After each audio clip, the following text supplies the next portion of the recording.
It's DTS 193, and today some big announcements across the board. Blah, blah, blah, blah, blah, blah, blah. What episode is this? It's 190. Okay.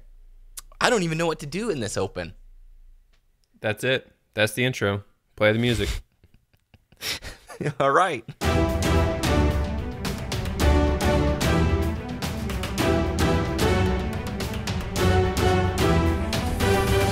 You're listening to Destiny, the show.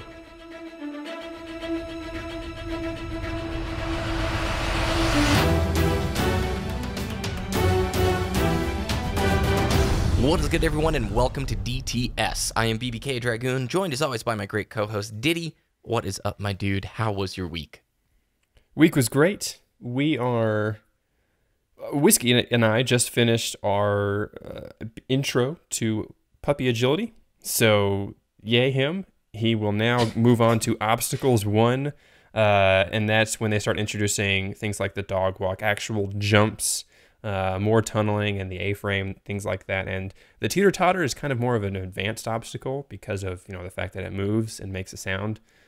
So we won't get there, I don't think, in this next class, but maybe the next one after that. I feel like in 16 weeks, I'm going to ask you that question. He's going to be like, yeah, and Whiskey finally got his driver's license. He's on his certification now for rocket science. And I just picture your dog with little glasses on driving to the office. Like, you guys have done it right with your puppies. They are fully decked out in all the accolades. Thank you. Yeah, and it's just, that's us. That's what we do. We love spending time with our dogs. We don't want to just sit on the couch or walk them every now and then. We actually want to be active with our pets, so we really like doing the training stuff with them. Yeah, well, that's good, man.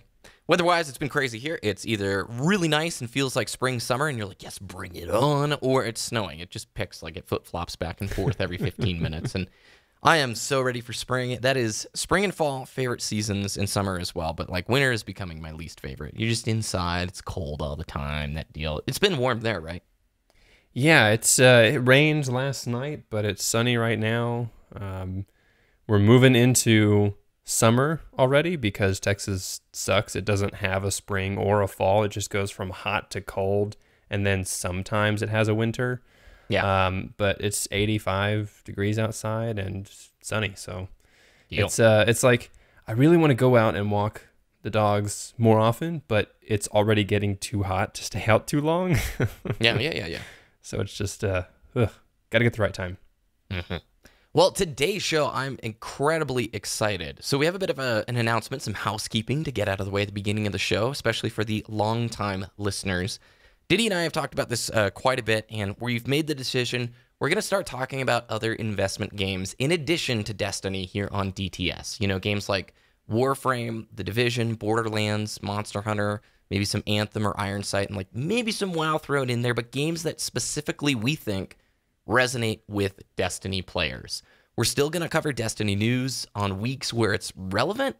And, most of the listeners aren't just Destiny players, Ditty. They're gamers, right? Just like us. We play other things. Yeah. And it's no secret that Destiny 2 is in a really rough spot. And while both Ditty and I hope it improves, we want to extend the DTS conversation to other investment games. You won't see us diving into really random stuff like what's the hero meta in Dota 2 like right now. But games like Warframe or The Division, Borderlands, and we're hoping Borderlands 3 is this year, or even things like Anthem when it comes around, those are investment games that I know a lot of Destiny players are interested in, and it's just going to make the show a lot more exciting, I think, interesting, and hopefully positive. It's no fun to just be in the trenches of negativity week after week with Destiny. So that's essentially it. Your thoughts, Ditty? Yeah. I mean, let's be more positive, I think. I mean, let's talk about other games as well, because I know myself, I'm not just playing Destiny. I'm playing other games. I played Borderlands and Iron Sight a lot this last week, and it's just a lot of fun. It's a lot of fun, and it's filling the void. Mm-hmm. Exactly. And the format of the show is pretty much going to stay the exact same through Expansion 2. So about 30 minutes, emphasis on news. But after Expansion 2 comes out in May, we may want to change the format of the program just a little bit, and we'd like to bring guests onto the show. That's something we've always wanted to do at DTS, but with the short, like really tight news format, it's not always made sense. So after expansion 2, judging by your guys' feedback, we're planning on making a little bit of changes. And what I love is we don't have to divorce Destiny altogether. If it gets better, that's freaking awesome. That would be amazing. And around the time of the Taken Queen and around the time of expansion 2, there will be a lot to talk about Destiny-wise. But in these drought months, it's time. It's time to open up the doorway to more opportunities with different games and extend the conversation. So, yep, agreed. With all that said, today we're talking about the TWAB. It's the last faction rally of Season 2. It's Warframe's 5-year anniversary, and there's some really cool bonuses you don't want to miss out on if you're a player. The Division 2 was announced, and finally we'll wrap up today's show with Monster Hunter World's giant free spring update, and Ditty talked about with this in the words and stuff. Ditty mentioned in the pre-show, Battlefront 2 is getting its microtransactions back in the game, but they've made some pretty positive adjustments, surprisingly. So let's get into it. News! Starting out with Destiny, it's the last faction rally of Season 2. Is it still Season 2? Yeah, it Gosh, is. That's weird to say. It's Season 3 is right around the corner, man, with update of course 1.2 with DLC 2. But sooner than that, later this month, we have update 1.1.4, which is bringing all those sandbox changes pretty quick here. Go fast patch. Now, what are the rewards this time around, and who's going to win?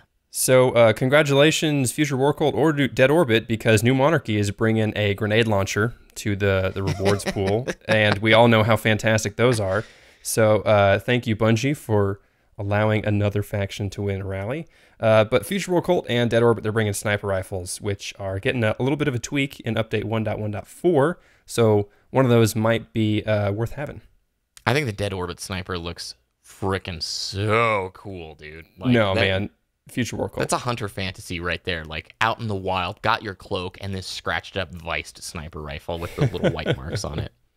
Now, this is, like we mentioned, the last faction rally before Season 3, okay?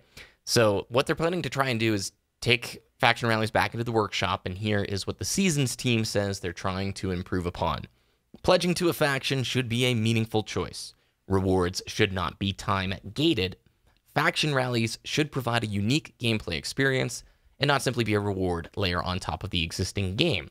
The event should grant additional insight into faction lore and goals, and finally, it should build upon player interest in lost sectors and armor ornament objectives. I don't know how you could probably disagree with any of those things, but the sentence I want to highlight, rewards should not be time-gated. So, do you think we're moving back to a more D1 style faction where it exists all the time and the faction rally is just maybe a big boost to the amount of faction rep you're earning? I mean, I think Timegate kind of hints at the fact that they didn't have the entire reward pool available until this last week, or the last faction rally of the season. So they might be moving towards everything's available all the time in every faction rally, instead of just, oh, well, then what's the point of the first two if all the rewards are available in the last week? That's the week I want to play. So there you go. You're right. The way it's phrased, rewards, it's specific on rewards, not just factions. So I was hopeful, man, because I like the way it worked in D1 just a little bit better there. Should build upon player interest in lost sectors and armor ornament objectives. A to the thumbs up for armor ornament objectives. Lost sectors, meh. Yeah, what is the interest right now in lost sectors? Is there the a fastest way who to loves those? Yeah, it's really strange because there's such a cool idea, but I think they kind of fell flat, right? So there's not much interest in those outside of the faction rally because, that's how they get all the tokens, right? Before they patched it, right? So yeah. I think that's a good point that they're trying to look at how to make lost sectors more interesting. Yeah. We got to jump to the bottom of this week's TWAB here. Okay. And I quote from Cosmo. We've heard a lot of feedback on in-air accuracy. The Sandbox team let us know that in the upcoming Go Fast update, they are increasing hipfire accuracy and ADS accuracy for hand cannons on consoles. They also said they would take another look at in-air accuracy and do some testing after 1.1.4 goes live, end quote. So that is brilliant. I love how they're like, hey, Bungie, we'd like in-air accuracy to be better. And their response is, hey, we're buffing hip-fire accuracy and ADS accuracy on hand cannons on console. It's like, what does that have to do with in-air accuracy? Well, your ADS accuracy on console and hip-fire on console, it'll be a little bit better. For hand cannons. For a hand cannon, oh, yeah, on console, remember. It's just hilarious. They've come out and said before they don't like in-air accuracy because it raises the skill ceiling too much. Oh, no. Okay. What? This reminds me of the time they were doing the sandbox dev stream back in Destiny Fireball? 1. Yeah, with I don't remember who it was, but so they took a question from the community and they said, "Well, what about firebolts?" And the devs was like, "What about them?" And this was the time when firebolts were one of the most hotly contested items in the community discussion because they're very easy with the Viking funeral. They just ticked and they just did so much damage. And they was like, oh, I guess we could look at that. Yeah, sure. Yeah, okay. It was the most soul-crushing moment ever because in trial, so frustrating. Like, it has been screamed from the rooftop, and then just on stream, reads the question, what about firebolts? No, we didn't do anything about that. And, like, the whole chat just was like, oh, no. Now, I'm not saying buffing in-air accuracy would fix this game. It won't. But it just is ironic that, like, hey, could you look at this? No. But look at these somewhat unrelated things. We're doing these somewhat unrelated. What about time to kill? No. You're going to move really fast. Like, really fast on 114. And there'll be power ammo everywhere. Okay? All right. Here you go. But we are 2 weeks away from 114, so I'm looking forward to it. Faction rallies, sure. If they can improve them, great. But confidence not high. All right, should we move on? Let's go. Okay. Warframe is celebrating 5 years. Okay, nice. 5 years of Warframe. I think they announced they have like 38 million registered players at this point, which is crazy. That is really crazy. crazy. For those of you who do play Warframe, if you log in on the PC, PS4, or Xbox One until March 28th, you need to log in between now and March 28th to get a free Excalibur Dex skin. So it's a free Excalibur skin. It looks amazing. Very, very cool. And there are anniversary alerts going on right now for some special Dex Furus, a Sedana, the Dakra, which are dual blades, and the Sabaris, which I think is a sniper rifle. But the Sindana looks really cool. That's the little capes. Cyandana. How do they say it? Cyandana? There you go. I've always mispronounced it. My fashion frame. So. Yeah. I think this is really great because obviously Warframe is one of those, or it is I think, probably the best and largest and most in-depth free-to-play game out there right now. And yeah, it's a grind. It's got a really, steep learning curve at the very beginning. But if you put in the time and learn what a few of the systems do, it's a phenomenal game. Yeah. And also, if you go to our website, destinytheshow.com, I'll have a link to this page here. Really cool animated infographic on their website showing how many players and registered users they have, how many Warframes they've added, how much player-made content have they put in the store. So like Tenagen items, which are literally player-created fashion frame items that get placed into the game. I've had a ton of fun playing Warframe. And if you guys really are like burned out on Destiny 2 and need something to satisfy that investment game loop, it's extraordinarily optimized on all platforms. And like Ditty said, if you can get over the initial learning curve, it's a phenomenal free-to-play game. I think it's the best free-to-play game I've ever tried, like ever. So yeah, if we had a free-to-play game like this when we were younger, I think we would be playing this and only this all the time. Yeah. And I think if you haven't looked into playing Warframe, or if you don't know if you like it or not, I think maybe if you're also a fan of, I don't know, maybe Mass Effect series, it's got some similarities there, third-person shooter style. PvE content there. There is PvP in Warframe, but that's not what it's all about. It's all about the story missions, those quests, and now the Plains of Eidolon. Ditty, you started playing the game like forever ago. Like when you first got your PS4, which was right around the Destiny Alpha time, you were playing Warframe. So that would have been what, like 2014? Yeah, we got a PlayStation 4 at launch. We have a launch PlayStation 4 here in the apartment, and of course I got it for Destiny because that was when the alpha was going to be on the PlayStation 4 only, and there were a few other PlayStation 4 games we were looking forward to, so we decided to get one then. And I was looking for free games to play, and Warframe was one of them. And so it was great. I liked it then. Obviously, I put it down for Destiny, and then I came back 4 years later, and I'm loving Warframe. It's so great. You were almost a year one player. Isn't that crazy? Almost. Yeah. Yeah. Yeah, I remember Warframe when it was not super great. When it was bad. You can say, yeah. Okay. All right. When it was bad. But I still liked it. And they've done a lot of revamps since it launched. So if you were like me and you played Warframe at launch and you thought, oh, it was crap, give it another shot. It's made vast improvements. Danny O'Dwyer, the guy who runs NoClip, he used to do documentary stuff as well on GameSpot. He is having his 2-part Warframe documentary come out over the next week or two, and it's got tons of interviews with all the higher ups at Digital Extremes. Did you know, dude, they worked on Unreal Tournament and UT 2003 as well? No. Yeah, there's some really cool stories, and they go through the entire narrative of how Warframe almost failed and how it was saved, right? What they basically changed the game into these days, and I don't know, cool community, awesome stuff. Speaking of awesome stuff, Ditty, did you see that The Division 2 was announced officially? Yeah, that's awesome. That's awesome, and as a Destiny player, gives me a flag. Oh, they went with the 2 instead of expansion name.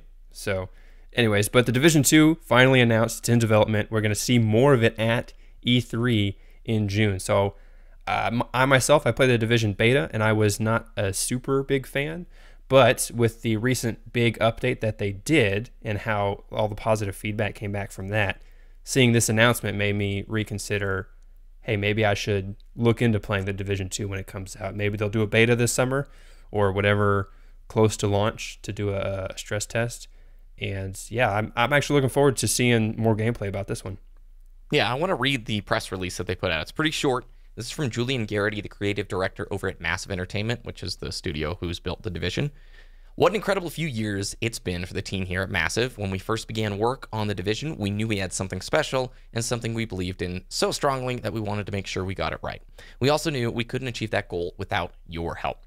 Since the launch of The Division 2 years ago, we've remained focused on this philosophy. We continue to create more opportunities to interact directly with live streams, ongoing surveys, and social media. We also introduced public test servers as a way of getting immediate feedback before integrating major features and changes to the game. We never stopped wanting to make The Division better, and our most recent 1.8 update is a testament to that, as seen from your overwhelming feedback and support. All of these new features and experiences have made our team better too. We're nimbler and better prepared to take action based on feedback. And now more than ever before, we have a clear vision of what's important and what continues to make The Division a special experience for so many people.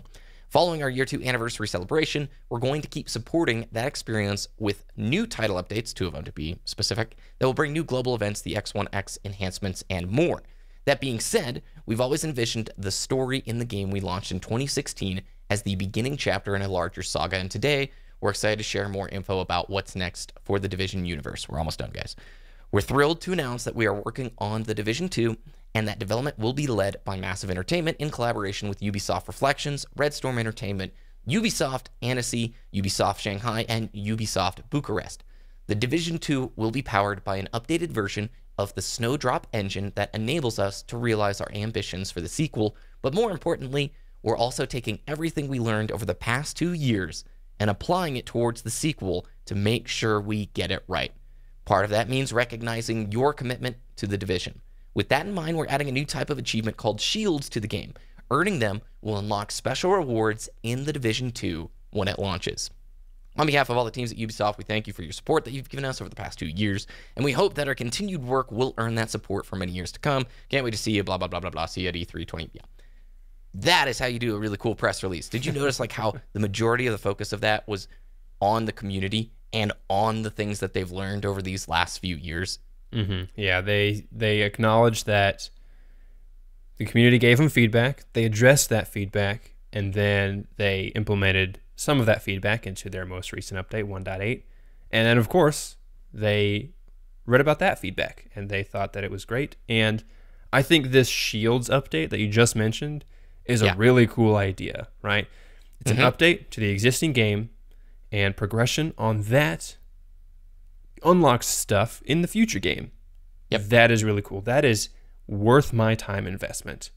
I might go download the Division right now just so I can do the Shields update when it comes out, just so I can have stuff for the Division 2 when it comes out.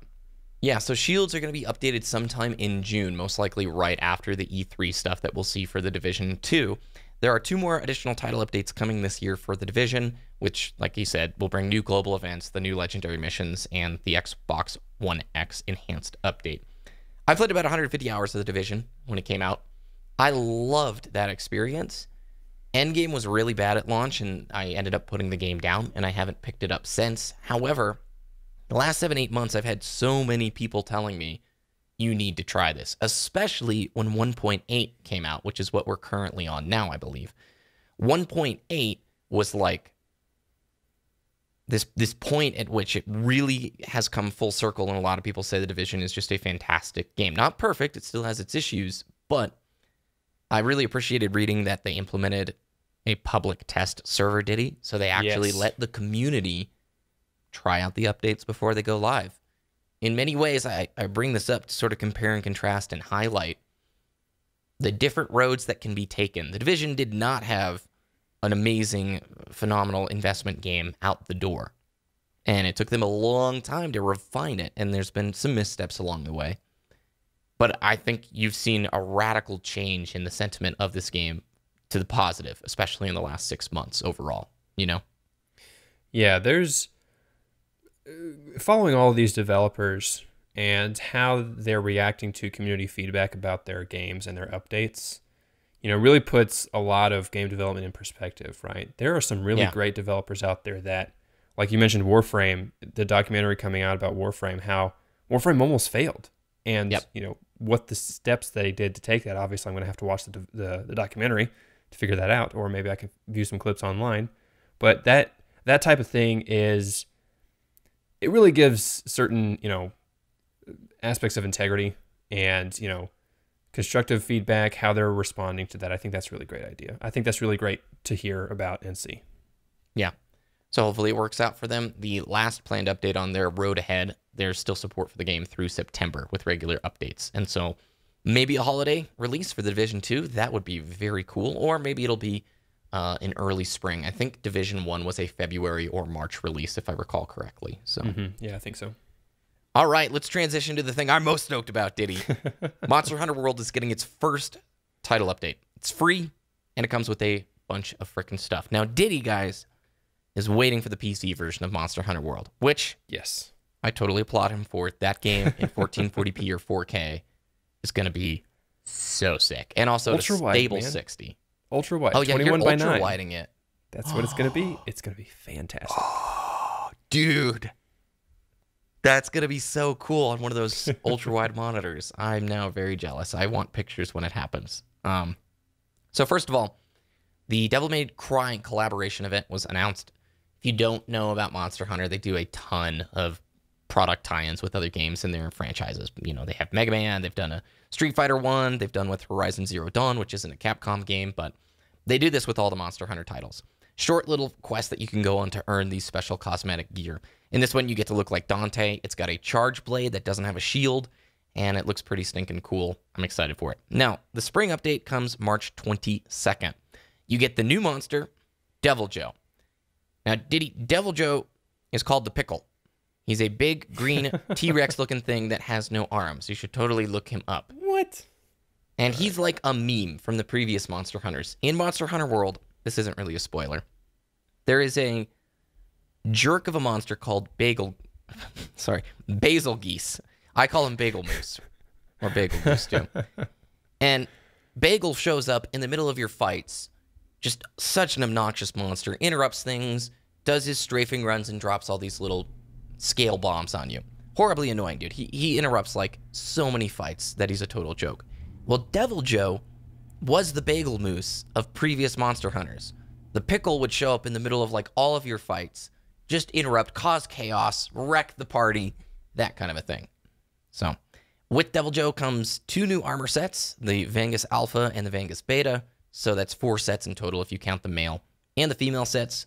And just to fill you in, since you don't play Monster Hunter Ditty, when you take down a monster, you get like resources from that monster, like scales and hide and all that other stuff. And those are used to build weapons. There's 14 weapons in the game. So with this update, we're getting 14 new weapons with the Devil Joe, basically, aesthetics on it. And a new Palico armor set. So it's kind of cool, right? That is really cool. I like, as you know, not a Monster Hunter player, I really like how they introduce something new, the monster, and then on top of that, the craftable items that use that set. I think that's really cool. Of course, that's typical for Monster Hunter, but as a non-Monster Hunter player, that just really interests me, you know? Yeah, if you're a collector, you have a decent amount of things to go after. A new monster being added to the world, he's always in the world from that point forward. It's not like getting a new strike in Destiny, but it's kind of like that. It's a new hunt. It's a new monster that'll get thrown in on investigations and that kind of thing. Along with this is a new spring update called the Spring Blossom event that runs from April 5th to the 18th. So the Gathering Hall is totally decked out. All the NPCs get new uniforms, new special food platter. During this event, you might have the chance to earn the Mega Man Palico armor. And you can also earn, this is super cool, Diddy, I told you about this. During the event, there's going to be a special optional thing where you can earn the Wyvern Ignition Greatsword. So Capcom ran a contest where they said to their community, design a weapon, make it look cool, and the winner gets it put in the game. And this is the winner's weapon. Have you, like, I'll have a picture on it on our website, destinytheshow.com. It looks so freaking cool, right? Yeah, I just pulled it up. It looks amazing.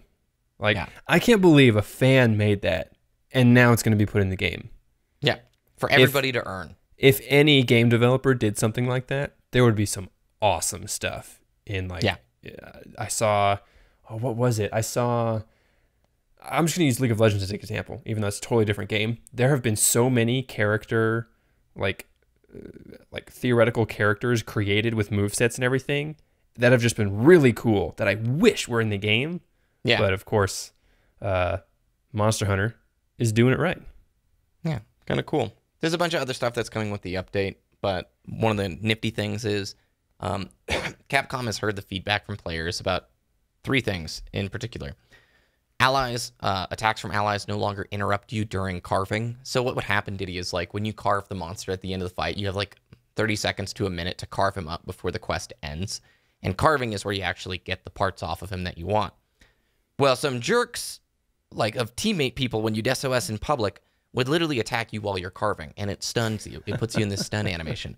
So people were just attacking these newbies who'd come in to carve the monster, and they never get it. It was just griefing, and so it's being taken out, which is kind of cool. And then finally, at the end of a quest, you can go directly to the Gathering Hub, which is kind of like the tower. It's the public space, and up until this point, you'd warp back into the main world, the main Astera hub world, which didn't have anybody in it, so pretty cool. All right. Battlefront 2, progression rework. Diddy, what is going on? So they're putting microtransactions back in the game, eh? Yeah, so if we remember Star Wars Battlefront 2 debacle, EA, the devil, a few months ago about pay to win. It's really aggressive microtransactions being put in the game where you'd have to play millions of hours to acquire everything, and that's just not feasible, right? Yeah. So they removed microtransactions from the launch of Battlefront 2 because they, wanted to address community feedback. Well, EA has come back and said, hey, we're putting microtransactions back into the game, but it is a complete progression rework. Our very good friend Paul Tassi over at Forbes put out a great article, really brief article, but it's worth a read, about how all progression is now linear. And I'll quote from the article here. You can only earn star cards through gameplay and not through a randomized crate system anymore. You earn skill points through gameplay and can use them to unlock upgrade star cards in a way that echoes most standard shooter progression systems. Microtransactions and randomization come nowhere near this part of the game. Yeah. So they're basically bringing them back in the best way possible. It's essentially a progression-based system with cosmetic items being the only things in the microtransactions. Yep, exactly. And so this will be added into the patch in March 21st. So this week, you will now have a linear progression system that is non-intrusive microtransactions. So I think that is honestly really great, right? I'm not going to buy the game myself because I still don't want to support EA because they've made other bad decisions. But I think this is an integrity move by the publisher and by the developer. So congratulations. There you go. Dude, I didn't see that coming at all.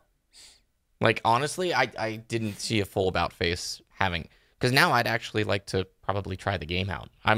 You're a huge Star Wars fan. I'm a pretty big Star Wars fan.